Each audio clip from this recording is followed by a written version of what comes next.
వాస్తవంగా ఇరాన్ తన వైఖరిని తాను చేయబోయే అంశాలని క్లియర్ గా ప్రకటించేది. ఇరాన్ ఏం చెప్తా ఉందంటే క్లియర్ గా మేం అణ్వాయుధాల తనిఖీని అనుమతించేందుకు మేము సిద్ధంగా ఉన్నాం అని చెప్పింది. అదే నేపథ్యంలో అధికార మార్పిడి అనే ఒక కండిషన్ పెట్టినప్పుడు ఏ దేశం కానీ తన అధికార మార్పిడి ప్రజల ద్వారా కావాలని కోరుకోవడం తప్ప వేరే దేశాలు వచ్చి డిక్టేట్ చేయడాన్ని ఏ దేశం కూడా సహించదు. సార్వభౌమాధికారానికి భిన్నమైన అంశం కూడా. ఈరోజు అమెరికా చాలా మొండిగా అధికార మార్పిడే మా లక్ష్యం అని ప్రకటించింది. దానికి జెనీవాలో జరుగుతున్న మొత్తం చర్చలన్నీ కూడా ఫలప్రదం స్థాయికి వచ్చాయి. ఇరాన్ కూడా దరిదాపుగా ఒప్పుకుంది. ఏదైతే అమెరికా ఏదైతే కండిషన్స్ పెట్టాయో వాటన్నిటిని కూడా బేసికల్ గా ఒప్పుకుంది. కానీ ఇక్కడ ఆశ్చర్యకరమైన విషయం ఏంటంటే అది ఫలప్రదమైన స్టేజీలోకి వచ్చినా కూడా అమెరికా అధ్యక్షుడు ట్రంప్ వాటిని ఏమాత్రం చర్చలను ఖాతరు చేయకుండా దాడి లక్ష్యంగా పెట్టుకోవడం అనేది సరైన వైఖరి కాదు. ఇప్పుడు ఇరాన్ సహజంగా ఎంత జరుగుతూ ఉంటుందంటే అన్ని తలుపులు మూసేసిన తర్వాత పిల్లి కూడా తిరగబడే అవకాశం ఉంటుంది.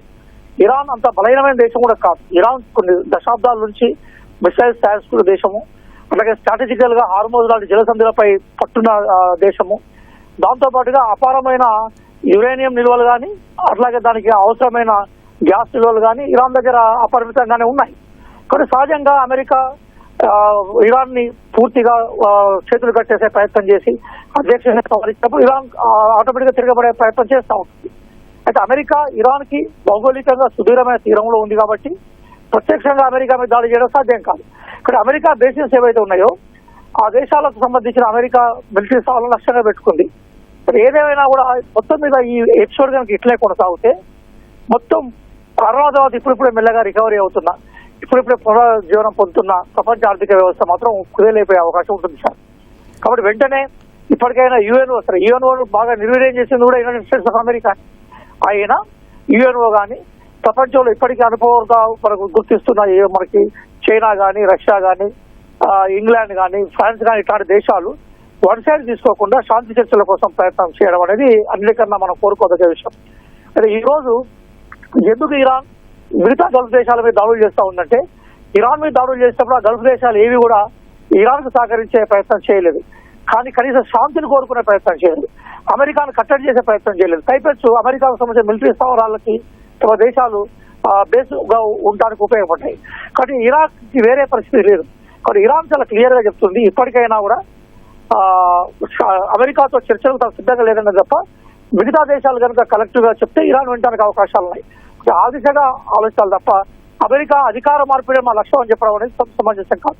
ఈ సందర్భంలో ఇంకో విషయాన్ని కూడా మనం గుర్తుపెట్టుకోవాలి. అదేంటంటే ఇప్పటి వరకు ప్రపంచంలో ప్రజాస్వామ్య పునరుజ్జీవనం అనే పేరుతోటి అమెరికా ఏ దేశం మీద దాడి చేసినా, ఏ దేశాన్ని ఇబ్బంది పెట్టినా కూడా అక్కడ ప్రజాస్వామ్య పునరుద్ధరణ అమెరికా చేసిన దాఖలాలు లేవు.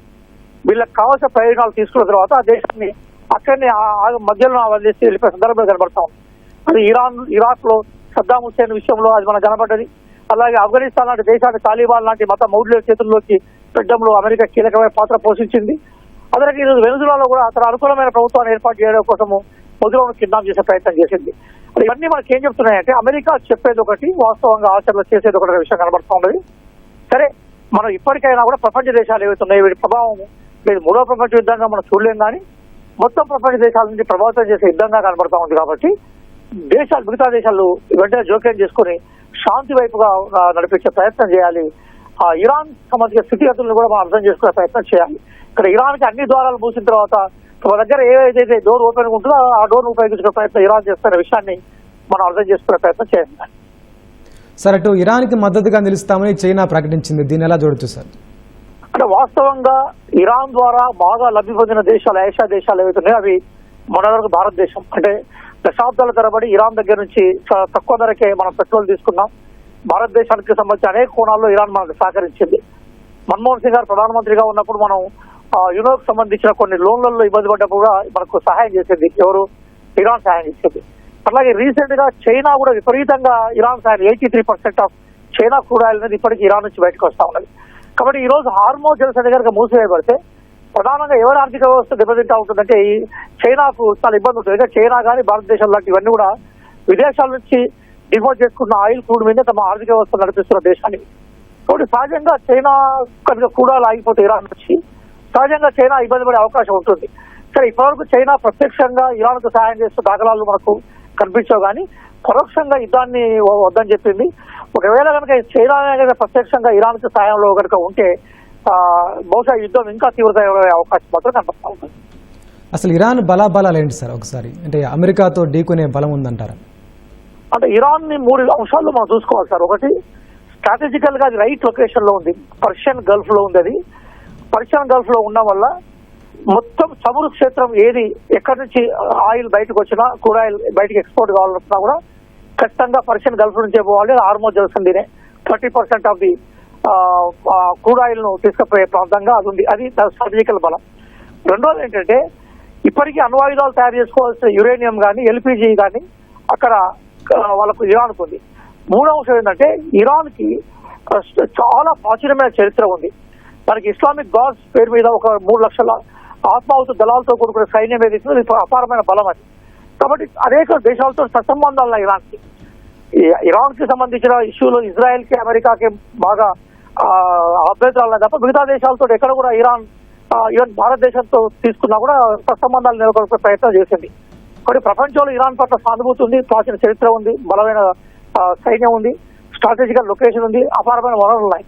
కాబట్టి ఇవన్నీ ఇరాన్ బలమే కదా. ఇరాన్ మనం ఈజీగా వచ్చి అమెరికా దాడి చేస్తే వెనుజులా మీద ముజులను అరెస్ట్ చేసినట్టుగా ఇరాన్ లోగా తీసుకునే అవకాశాలు అమెరికాకు ఉంటుంది సార్. కాబట్టి ఇరాన్ కి ఉండే బలం ఏదైతే ఉందో అపారమైన బలమే, చాలా రోజుల వరకు పరిగణించే ప్రయత్నం చేస్తుంది. ఇంకో విషయం ఏంటంటే ఇందులో ప్రపంచంలో ఏది సంపూర్ణ యుద్ధం ఉండదు, యుద్ధాలు జరుగుతూ ఉంటాయి కానీ సంపూర్ణమైన విజయాలు ఉండవు, సంపూర్ణమైన అపజయాలు ఉండవు.